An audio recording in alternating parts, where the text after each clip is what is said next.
Come on. As one Crookshank, your one and only Move Swiftly speaker, checking in for a daily Move Swiftly thought, giving you a perspective on teamwork that you will not get anywhere else. According to this, Sunday, October 20th, football season is officially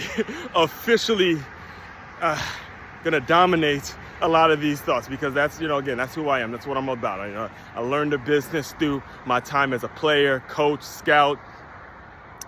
That's what led me to become an entrepreneur, content creator, doing the work that I do on a regular basis, because of the lessons that I've learned from football, the wins, the losses, the waking up every single morning, the workouts, the sprints, everything that this business is about, this business that I've built, this concept, this organization, this way of life, this move swiftly movement that I've built, that I've put in motion, everything about it really stemmed from the football field. And because of that, Sunday, late October, I have to give you my full recap from the teams that I genuinely like. I genuinely have something in me that every time I see them play, there's memories that rush back, there's things that trigger. It hurts when I see these teams lose, and piece of me, it uplifts me when I see these programs do well. All right, so I'm gonna address 3 programs today that I went, so just so you know, I went 1 and 2 now.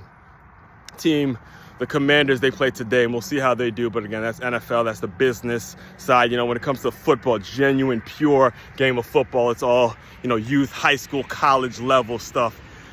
So let's just I'm gonna give you my full football recap in regards to college football recap. And I'll probably start doing more of these as we continue, because the games are getting a whole lot more exciting. As you can see, I really think, my opinion, it looks like it's gonna be a Georgia-Oregon national championship. Big old Dan Lanning bowl.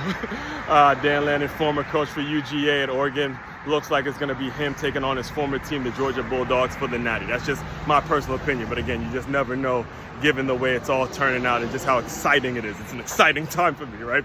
So anyway, as far as started Friday night, my alma mater, the good Counsel Falcons, took on the DeMatha Stags. And if you recall, gave a little bit of a motivational boost the Friday morning before that game, and we took an L, a bad L. All right, the DeMatha, again, I've lived through one of those. I've lived through a DeMatha ass kicking my senior year. It was the regular season. It was during the regular season where DeMatha tapped that ass. They came to our house and they tapped that ass. So again, I've lived through one of those. And what was happened 2 weeks later, it was 2 weeks later where we got an opportunity to play them again in the championship, and I'll never forget this moment. It was he was a junior. Shout out to my dog Corey Bowman. Corey Bowman, I actually played with. I remember him. I played with him back in my first year playing football with the Rosemary Raiders. But I was a senior captain that year, and Corey was the junior coming up. And I'll never forget what he said. He said it to himself, but he said it loud enough for me to hear it, and it has stuck with me throughout my entire life. It has stuck with me because that actually happened, that championship game against DeMatha at Navy Stadium, that happened to be the last time I would actually play significantly. The last time I would actually start a football game was, again, good Counsel DeMatha at Navy Stadium, which is why, again, I feel so connected to the program. But it was during warm-ups.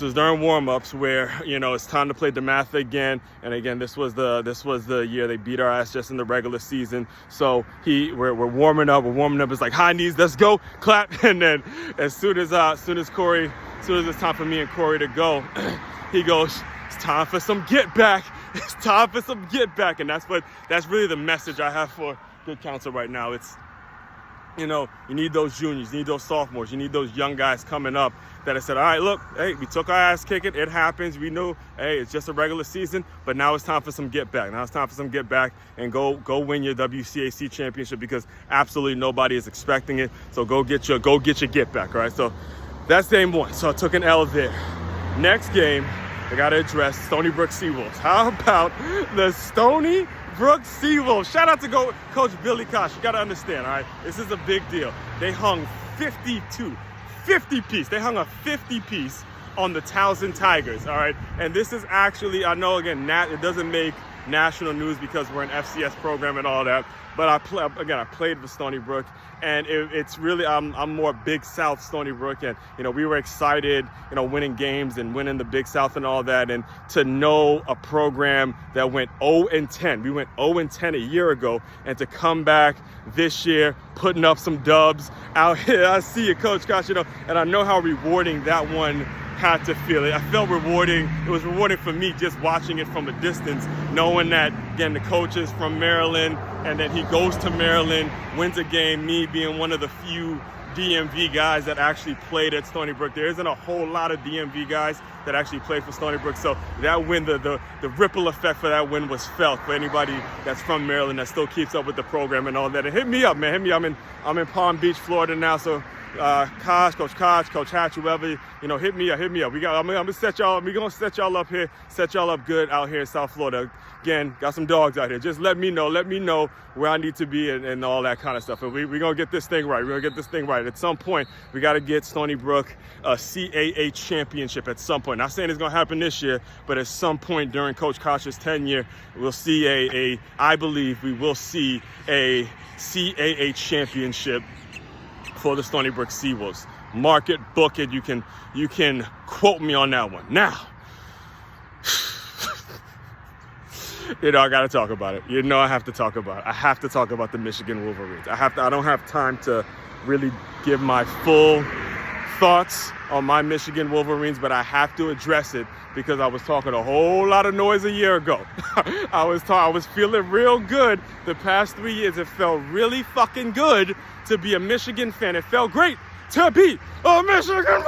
It felt great to be a Michigan Wolverine fan the past 3 years, especially a year ago. And I was talking a whole lot of mess, whole lot of noise.